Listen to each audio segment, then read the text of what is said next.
گلگت بلتستان کو حق ملکیت دلانے کے لیے جیالہ وزیر اعلیٰ چاہیے۔ چیئرمین پیپلز پارٹی بلاول بھٹو زرداری کا انتخابی جلسے سے خطاب، کہا غزر کی ایک نہیں تینوں سیٹیں پاکستان پیپلز پارٹی کی ہوں گی۔ پاکستان پیپلز پارٹی روزگار دیتی ہے، امیر دوست جماعتیں روزگار چھینتی ہیں۔ فیصل آباد کو سب سے کم قیمت پر بجلی تھر پار کر سندھ سے جاتی ہے۔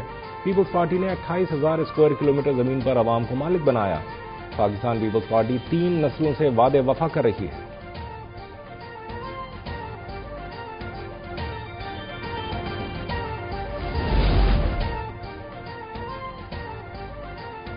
ہم ایسا پاکستان چاہتے ہیں جہاں ہر نوجوان کو روزگار ملے، تعلیم صرف امیر کا حق نہ ہو۔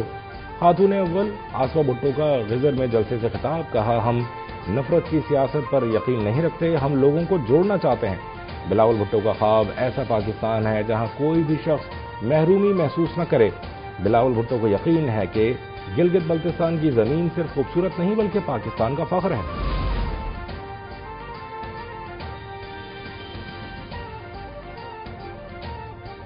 گلگت بلتستان کے انتخابات کو پنجاب سے مینج کرنے کی کوشش کی جا رہی ہے، نتائج کو متاثر کرنے کی سوچ بھی سامنے آ رہی ہے۔ پیپلز پارٹی کے رہنما حسن مرتضیٰ کا الزام، کہا پنجاب اور اسلام آباد سے اضافی پولیس نفری گلگت بلتستان پہنچائی جا رہی ہے، جو انتخابی عمل پر اثر انداز ہونے کی کوششوں کی نشاندہی کرتی ہے۔ مختلف حلقوں میں مقابلہ ضرور ہے، لیکن مرکزی سیاسی قوت پیپلز پارٹی ہے۔ پیپلز پارٹی ہر قیمت پر عوامی ووٹ کا تحفظ کرے گی۔ میں آپ سے پوچھتا ہوں کہ اگلے 5 سال ہنزا کیسا ہونا چاہیے؟ کراچی جیسا ہونا چاہیے کہ لاہور جیسا ہونا چاہیے؟ صفائی ہونی چاہیے کہ گندگی ہونی چاہیے؟ تو صفائی لاہور میں ہے، کراچی میں نہیں ہے۔ اگلے 5 سال کا ہنزا کیسا ہونا چاہیے؟ کراچی جیسا یا لاہور جیسا؟ ہنزا میں صفائی چاہیے یا نہیں؟ صفائی چاہیے تو صفائی لاہور میں ہے، کراچی میں نہیں۔ نون لیگی رہنما خرم دستگیر کا گلگت بلتستان کے علاقے ہنزا میں جنرل ورکرز اجلاس سے خطاب۔ کیپٹن ریٹائرڈ صفدر اور عابد شیر علی نے اپنے خطاب میں کہا نون لیگ عوام کا پیسہ عوام پر خرچ کرتی ہے، علاقے کے مسائل حل کرنے اور عوامی مطالبات پورے کرنے کی اہل ہے۔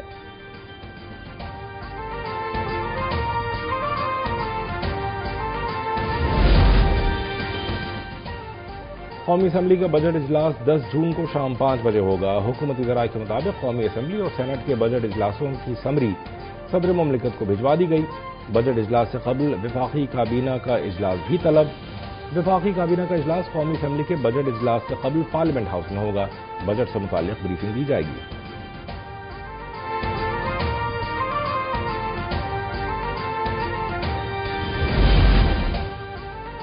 آئندہ بجٹ میں متعدد اشیاء پر رعایتی جی ایس ٹی ختم کیے جانے کا امکان۔ الیکٹرک اور ہائیبرڈ گاڑیاں، درآمدی کمپیوٹرز، لیپ ٹاپ، ٹریکٹرز اور ڈی اے پی کھاد سمیت کئی چیزیں مہنگی ہونے کا خدشہ۔ ادویات کی تیاری میں استعمال ہونے والی کئی چیزیں مہنگی ہونے کا خدشہ۔ ٹیکس پالیسی میں تبدیلی متوقع۔ بجٹ میں ٹیکس وصولیوں میں اضافے کے لیے سخت انفورسمنٹ حکمت عملی اختیار کرنے کا بھی فیصلہ۔ ایف بی آر بہتر آڈٹ کے ذریعے 92 ارب روپے اضافی وصول کرے گا۔ بجٹ میں 700 ارب روپے کے انفورسمنٹ اقدامات شامل کیے جانے کا امکان۔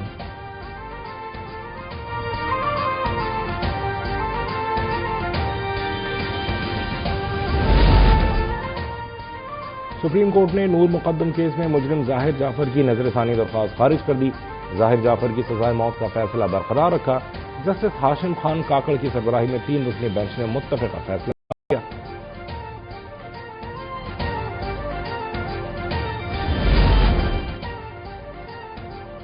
امریکہ اب ایران کے خلاف دوبارہ جنگ نہیں کرے گا۔ امریکی صدر ڈونلڈ ٹرمپ کا اپنے مشیروں سے مشاورت میں اعلان۔ امریکی اخبار کے مطابق صدر ٹرمپ نے مشیروں سے کہا کہ جب تک ایران کی جانب سے امریکی فوجوں کو نشانہ نہیں بنایا جاتا، امریکہ دوبارہ جنگ شروع نہیں کرے گا۔ اخبار کے مطابق ٹرمپ انتظامیہ سفارتی حل کو ترجیح دے رہی ہے، وہ جنگ کو مزید پھیلانا نہیں چاہتی۔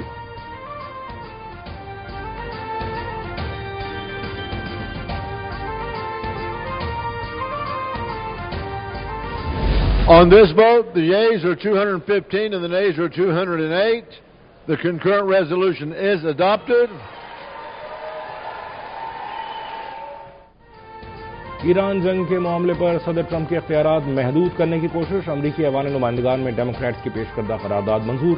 قرارداد کے حق میں 215 ووٹ اور مخالفت میں 208 ووٹ آئے۔ 4 ریپبلکن ارکان نے بھی ڈیموکریٹس کا ساتھ دیتے ہوئے قرارداد کے حق میں ووٹ دیا۔ قرارداد کی مخالفت کے بعد کانگریس کی اجازت کے بغیر ایران کے خلاف جنگی کارروائی نہیں ہو سکے گی۔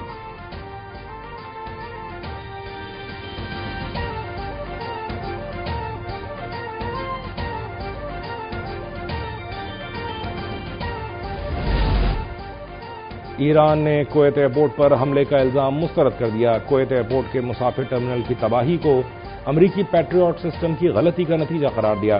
ترجمان پاسداران انقلاب کا کہنا ہے کہ کویت کے مسافر ٹرمینل پر کوئی حملہ نہیں کیا۔ ایرانی میزائل امریکی دفاعی نظام کا نشانہ بننے کے بعد اس ٹرمینل پر آ گرا۔ کویت ایئرپورٹ کے مسافر ٹرمینل کی تباہی امریکی پیٹریوٹ سسٹم میں خرابی سے ہوئی۔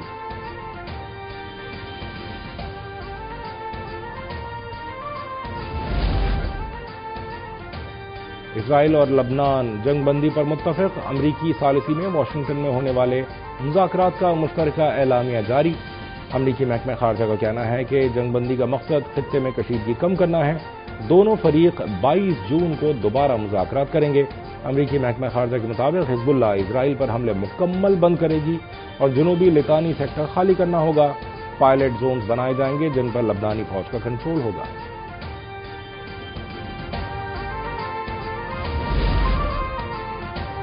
جنگ بندی کی خلاف ورزیاں اور نئی جھڑپیں امریکہ ایران تنازع کے پرامن حل میں بڑی رکاوٹ ہیں۔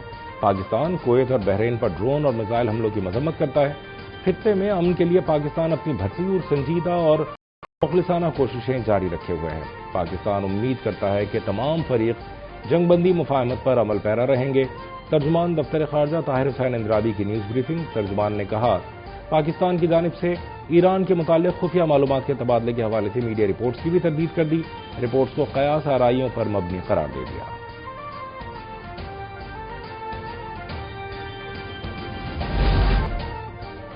وزیر داخلہ محسن نقوی اور سینئر وزیر سندھ شرجیل میمن کے درمیان اہم ملاقات امن و امان، منشیات کے خاتمے، بین الصوبائی تعاون اور عوامی خدمات کی بہتری سمیت اہم امور پر تبادلہ خیال۔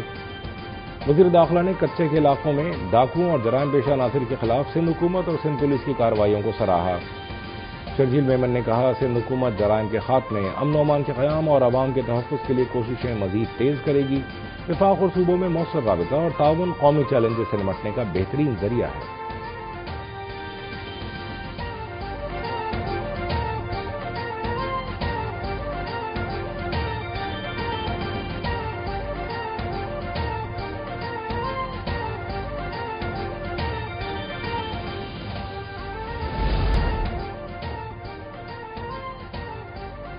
وزیر اعلیٰ پنجاب کی ہدایت پر پنجاب میں اسموگ اور ماحولیاتی آلودگی کے خاتمے کے لیے کریک ڈاؤن تیز۔ مختلف علاقوں میں غیر قانونی فیٹ ملٹنگ، جانوروں کے اعضا جلانے اور کچرا جلانے والے یونٹس کے خلاف کارروائیاں۔ 15 روز میں 64 سے زائد یونٹس کے خلاف کارروائی۔ 2 سال میں 374 غیر قانونی آلودگی پھیلانے والے یونٹ سیل، مشینری بھی قبضے میں لے لی گئی۔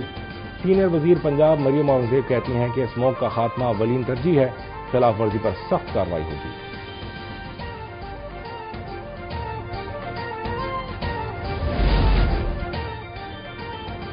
آذربائیجان کے شہر باکو میں ورلڈ اربن فورم کے دوران پنجاب کے اپنی چھت اپنا گھر پروگرام نے عالمی توجہ حاصل کر لی۔ Punjab housing and town planning agency نے فورم پر پنجاب کی جدید ہاؤسنگ پالیسیوں کو اجاگر کیا۔ ترجمان کے مطابق پنجاب پاکستان پویلین کے ذریعے عالمی اداروں، ترقیاتی شراکت داروں اور مختلف ممالک کی حکومتوں سے اہم روابط قائم کیے گئے۔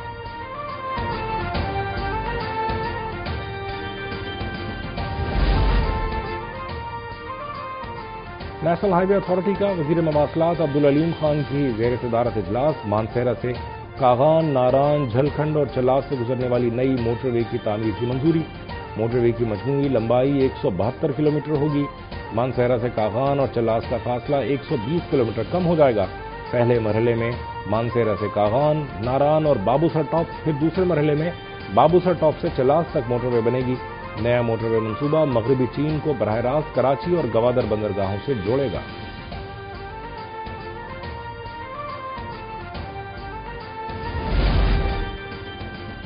راولپنڈی اور اسلام آباد میں وقفے سے بارش کا سلسلہ جاری۔ کئی شاہراہیں اور نشیبی علاقے زیر آب، ٹریفک روانی متاثر۔ آزاد کشمیر میں مظفر آباد، وادی نیلم، باغ اور نکیال سیکٹر میں گرج چمک کے ساتھ بارش۔ خیبر پختونخوا اور گلگت بلتستان میں بھی موسلادھار بارشوں کی پیش گوئی۔ تیز بارشوں سے پہاڑی علاقوں میں لینڈ سلائڈنگ کا خدشہ۔ کراچی سمیت اندرون سندھ اور پنجاب کے بیشتر شہروں میں شدید گرمی کی لہر برقرار۔ آج سب سے زیادہ گرمی سبی میں 45 سینٹی گریڈ ریکارڈ، پارا جیکب آباد، لاڑکانہ اور سکھر میں 44، ملتان میں 39، کراچی اور لاہور میں 35 کے ہنسے کو چھو گیا۔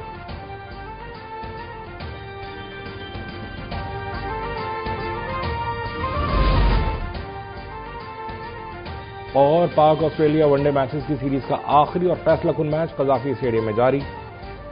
پاکستان کے خلاف آسٹریلیا کی ٹیم 157 رنز بنا کر آؤٹ۔ پاکستان کو جیت کے لیے 158 رنز کا ٹارگٹ مل گیا۔ شاہین آفریدی نے 3، شاداب خان اور ابرار احمد نے 2 جبکہ حارث رؤف نے 1 وکٹ لی۔ آسٹریلوی کپتان نے سب سے زیادہ 65 رنز بنائے۔